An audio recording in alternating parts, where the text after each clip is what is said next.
Hello കൂട്ടുകാരെ, നമുക്കിന്ന് south Indian ഡിഷായിട്ടുള്ള രസം ഉണ്ടാക്കി നോക്കിയാലോ. ഓരോ സ്ഥലത്തും ഓരോ രീതിയിലാണ് രസം ഉണ്ടാക്കുന്നത്.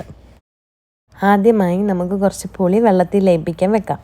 ഞാനിവിടെ എടുത്തിരിക്കുന്നത് ഒരു തക്കാളി, കറിവേപ്പില, ഇഞ്ചി, വെളുത്തുള്ളി, ചുവന്നുള്ളി. പിന്നെ നമുക്കിതൊക്കെ ഒന്ന് ചതച്ചെടുക്കാം. തക്കാളി ഈ വലുപ്പത്തിലാകട്ടെ ഞാൻ അരിഞ്ഞിരിക്കുന്നത്.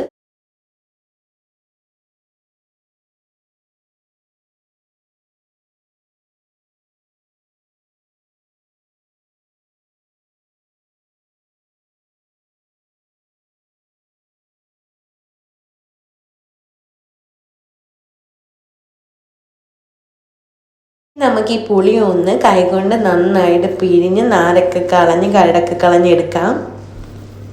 നമ്മുടെ പ്രധാന ഐറ്റം മല്ലിയില നന്നായിട്ട് കഴുകിയിട്ട് ഇല മാത്രം എടുത്താൽ മതി. ആ താഴത്തെ തണ്ടിൻ്റെ ആവശ്യമില്ല, ഇല മാത്രം ചെറുതായിട്ട് അരിഞ്ഞെടുക്കുക. ഇതുപോലെ നമ്മുടെ ഇൻഗ്രീഡിയൻസ് എല്ലാം ഇവിടെ റെഡിയായി. ഇനി നമുക്ക് കുക്കിംഗ് സ്റ്റാർട്ട് ചെയ്യാം. അതിനായിട്ട് എണ്ണ ചൂടായി വരുമ്പം കടുക് ചേർത്ത് കൊടുക്കാം.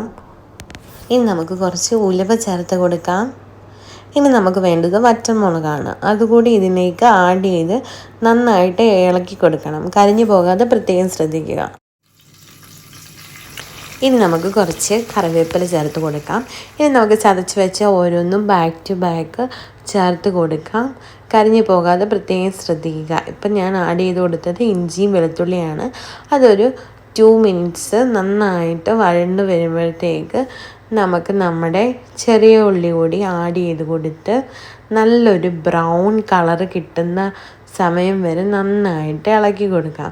കരിഞ്ഞു പോകുന്ന പേടിയുള്ളവർക്ക് സ്റ്റവ് ഓഫ് ചെയ്ത് നമുക്ക് ചേർത്ത് കൊടുക്കാം. അതിനായിട്ട് ഞാനിവിടെ ചേർത്ത് കൊടുക്കുന്നത് 1/4 ടീസ്പൂൺ മഞ്ഞൾപ്പൊടി, 1/2 ടീസ്പൂൺ മുളക് പൊടി, 1 ടീസ്പൂൺ മല്ലിപ്പൊടി, പിന്നെ ചതച്ച കുരുമുളക്. ഇതുപോലെ തരികളായിട്ടുള്ള കുരുമുളക് വേണം രസത്തിന് വേണ്ടി ചേർത്ത് കൊടുക്കാം. നമ്മുടെ പൊടികളുടെ പച്ചമണമൊക്കെ കുറച്ച് മാറി വന്നിട്ടുണ്ട്. ഇനി നമുക്ക് റെഡിയാക്കി വെച്ചിട്ടുള്ള പുളിവെള്ളം കൂടി ഇതിനകത്തോട്ട് ചേർത്ത് നന്നായിട്ട് ഇളക്കി യോജിപ്പിക്കുക. ഇളക്കി യോജിപ്പിച്ചതിന് ശേഷം നമ്മുടെ ഒരു ഇൻഗ്രീഡിയൻ്റ് ആയിട്ടുള്ള കായപ്പൊടി കൂടി ഇതിനകത്തേക്ക് ചേർത്ത് കൊടുക്കണം കേട്ടോ. മറക്കരുത് ആരും. കായപ്പൊടി കൂടി ഇതിനകത്ത് ആവശ്യമുള്ള സാധനമാണ്. അതിൻ്റെ ആവശ്യത്തിന് വെള്ളം കൂടി ഒഴിച്ച് ആവശ്യത്തിന് ഉപ്പും കൂടെ ചേർത്ത് പിന്നെ നമ്മുടെ തക്കാളി ഇടാനുണ്ട്. അത് തക്കാളിയും കൂടി ഈ സമയത്ത് നമുക്കിപ്പം ചേർത്ത് കൊടുക്കാവുന്നതാണ്. അതോടെ ചേർത്ത് കൊടുത്ത് നന്നായിട്ട് ഇളക്കി യോജിപ്പിക്കുക. എന്നിട്ട് ഇതിനെ തിളയ്ക്കാൻ അനുവദിക്കുക. അപ്പോൾ ഏകദേശം തിളച്ച് വന്നിട്ടുണ്ട്. ഓൾമോസ്റ്റ് നമ്മുടെ രസം ഇവിടെ റെഡി ആയിട്ടുണ്ട്. ഇനി നമുക്ക് മല്ലിയില കൂടി ആഡ് ചെയ്ത് കൊടുക്കാം.